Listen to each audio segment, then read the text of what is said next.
Hi hello అందరికీ welcome back to our channel news guidance.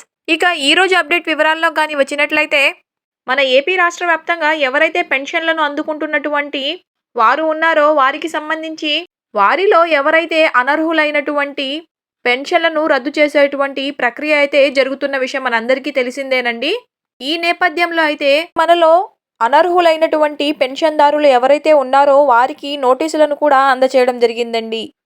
అయితే ఈ పెన్షన్ల రద్దులో అర్హులైనప్పటికీ వారికి ప్రభుత్వం మరలా కూడా అవకాశాన్ని కలిగించనుందండి. అయితే మరలా కూడా పెన్షన్స్కు అప్లై చేసుకునేందుకు ప్రభుత్వం అవకాశాన్ని కల్పించనుందండి. అయితే దీనికి సంబంధించిన పూర్తి వివరాలను మనం వీడియోలకైతే వెళ్ళి తెలుసుకుందాం.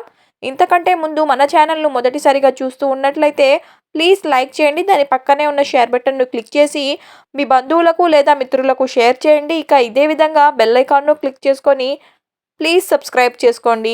ఇక ఆలస్యం లేకుండా వివరాల్లో కానీ వచ్చినట్లయితే అయితే మన ఏపీ రాష్ట్ర వ్యాప్తంగా పెన్షన్ల తొలగింపు ప్రక్రియ అనేది కొనసాగుతూ ఉందండి. అయితే ఇందులో చాలామంది తమ యొక్క పెన్షన్లను కోల్పోవడం జరిగిందండి.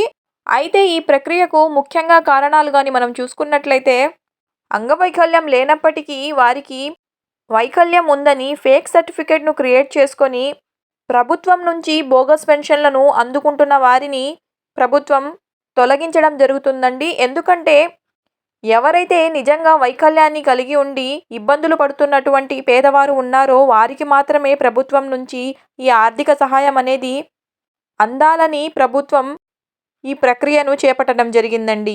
అయితే ఇదే నేపథ్యంలో వీటికి సంబంధించినటువంటి పరీక్షలను చేపట్టి ఎవరికైతే నిజంగా 85% వైకల్యాన్ని కలిగి ఉంటారో అంటే పూర్తిగా మంచానికే పరిమితమైనటువంటి వారికి 15,000 రూపాయలనైతే ప్రభుత్వం అందిస్తుందండి. ఈ విధంగా అయితే వారికి పరీక్షలను చేసి 80% కంటే తక్కువగా ఉన్నటువంటి ఒకవేళ వీరికి 85% కంటే వైకల్యాన్ని తక్కువగా కలిగి ఉన్నట్లయితే 40% లోపల వీరికి 15,000 రూపాయలను రద్దు చేసి దీని బదులుగా 6,000 రూపాయలనైతే ప్రభుత్వం అందించడం జరుగుతుందండి. ఇక ఎవరైతే 40% కంటే తక్కువ వైకల్యాన్ని కలిగి ఉంటారో వారిని పూర్తిగా రద్దు చేయడం జరుగుతుందండి. అయితే ఈ విధంగా ఎవరైతే రద్దయినటువంటి పెన్షన్దారులు ఉన్నారో అందులో కూడా ముఖ్యంగా 40% వైకల్యం తక్కువగా ఉండి 60 సంవత్సరాలు పైబడి ఉన్నట్లయితే వీరికి ప్రభుత్వం మరొక అవకాశాన్ని అయితే కల్పించడం జరుగుతుందండి. అంటే వీరు మరలా కూడా పెన్షన్స్కు అప్లై చేసుకోవచ్చండి. కాకపోతే వీరికి రానున్నటువంటి సెప్టెంబర్ నెల నుంచి పెన్షన్ లిస్టులో తొలగించడం జరుగుతుందండి. ఇటువంటి వారు మీ యొక్క గ్రామ మరియు వార్డు సచివాలయాలకైతే వెళ్ళి మీ యొక్క సమస్యను వారికి తెలియచేసి మరలా మీరు పెన్షన్స్కు అప్లై చేసుకోవచ్చండి. కాకపోతే మిమ్మల్ని 60 సంవత్సరాలు నిండి ఉన్నట్లయితే వృద్ధాప్య పెన్షన్ కింద మీకు 4,000 రూపాయలనైతే ప్రభుత్వం అందించడం జరుగుతుందండి.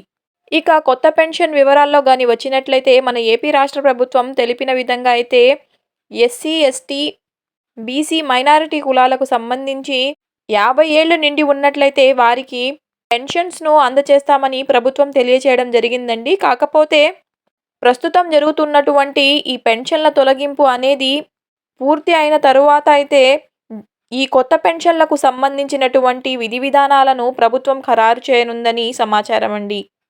ఇదండి ఈరోజు సమాచారం. ఈ సమాచారం కానీ మీకు ఉపయోగపడినట్లయితే ప్లీజ్ మన ఛానల్ను లైక్ చేయండి, షేర్ చేయండి. మరిన్ని వీడియోస్ కోసం సబ్స్క్రైబ్ చేసుకోండి. Thank you.